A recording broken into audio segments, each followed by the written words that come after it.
കേരളത്തിനകത്ത് സർവത്ര മേഖലയ്ക്കകത്തും വികസനം ഉണ്ടാവണം എന്നുള്ള കാഴ്ചപ്പാടോടുകൂടിയാണ് ഇടതുപക്ഷം കേരളത്തിൽ മുന്നോട്ട് പോയിക്കൊണ്ടിരിക്കുന്നത്. ഇപ്പോൾ കഴിഞ്ഞ 9.5 കൊല്ലത്തിനകത്ത് കേരളത്തിലുണ്ടായ മാറ്റം നമ്മളെടുത്ത് പരിശോധിച്ചാൽ സമസ്ത മേഖലകളിലും അത് പ്രകടമാണ്. 2016 മുൻപുണ്ടായിരുന്ന കേരളം എങ്ങനെയായിരുന്നു എന്നത് ഈ നാട്ടിലെ മനുഷ്യർ മറന്നു കാണാൻ വേണ്ടി ഒരു സാധ്യതയുമില്ല. 2016 മുൻപ് വികസന മുരടിപ്പിൻ്റെ കേന്ദ്രമായിരുന്ന നമ്മുടെ നാടിനെ സമസ്ത മേഖലകളിലും ഇടതുപക്ഷം ഉണ്ടാക്കിയിട്ടുള്ള മാറ്റം എന്നതിപ്പോൾ പൊതുവിദ്യാഭ്യാസ രംഗമാണെങ്കിലും ആരോഗ്യ മേഖലയാണെങ്കിലും കേരളത്തിൻ്റെ വ്യാവസായിക അന്തരീക്ഷം എങ്ങനെ മാറി എന്നുള്ളതിനെ സംബന്ധിച്ചും അടിസ്ഥാന സൗകര്യ വികസനമാണെങ്കിലും സർവത്ര മേഖലകളിലും കേരളത്തിനകത്ത് സമാനതകളില്ലാത്ത മുന്നേറ്റത്തിനും വികസന പ്രവർത്തനങ്ങൾക്കും ഈ കാലയളവ് സാക്ഷ്യം വഹിച്ചിട്ടുണ്ട്. 2021 നിയമസഭാ തെരഞ്ഞെടുപ്പിൻ്റെ വേളയിലേക്ക് നമ്മൾ എത്തുന്ന ഘട്ടത്തിൽ ഈ വികസന പ്രവർത്തനങ്ങളും ക്ഷേമ പ്രവർത്തനങ്ങളും മുൻനിർത്തി തന്നെയാണ് കേരളത്തിലെ ജനങ്ങൾ ഇടതുപക്ഷത്തോട് ചേർന്ന് നിൽക്കുന്ന നിലയുണ്ടായത്.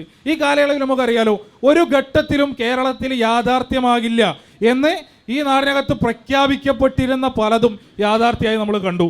ദേശീയപാതയുടെ വികസനം ഉൾപ്പെടെ ഇന്ന് നമ്മൾ ഈ തെരഞ്ഞെടുപ്പിനെ അഭിമുഖീകരിച്ചുകൊണ്ടിരിക്കുമ്പോൾ ദേശീയപാത വികസനം അതിൻ്റെ അവസാന ഘട്ടത്തിൽ നിൽക്കുകയാണ്.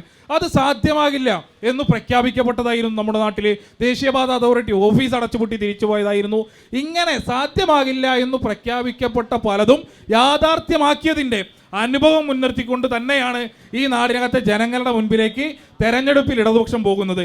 വൻകിട വികസന പ്രവർത്തനങ്ങൾ മാത്രമല്ല, വികസനം അതിൻ്റെ പൂർണ്ണാർത്ഥത്തിലെത്തണമെങ്കിൽ വൻകിട വികസന പ്രവർത്തനങ്ങൾ മാത്രം പോരാ, ഈ നാട്ടിലെ ജനങ്ങളുടെ ജീവിത നിലവാരം മെച്ചപ്പെടുത്തണം എന്ന ഇടതുപക്ഷ ബോധ്യത്തിൽ, ഇടതുപക്ഷ കാഴ്ചപ്പാടിൽ ഊന്നി നിന്നുകൊണ്ട് നടത്തിയിട്ടുള്ള പ്രവർത്തനങ്ങളുണ്ട്. ആ പ്രവർത്തനങ്ങളാകെ നാട്ടിലെ ജനങ്ങളുടെ ജീവിതത്തിലുണ്ടാക്കിയ മാറ്റത്തിന്റെ തുടർച്ചയിലാണ് ലോകത്തിന് അഭിമാനമാം വിധം അതിദാരിദ്ര്യ നിർമ്മാർജ്ജനം ഉൾപ്പെടെയുള്ള മഹത്തായ നേട്ടങ്ങൾ കൈവരിക്കുന്നതിന് വേണ്ടി ഈ നാടിന് സാധ്യമായിട്ടുള്ളത്. സ്വാഭാവികമായും ആ വികസന കാഴ്ചപ്പാടിനോടൊപ്പം ജനങ്ങൾ അണിനിരക്കും എന്നത് തന്നെയാണ് ഞങ്ങൾ പ്രതീക്ഷിക്കുന്നത്.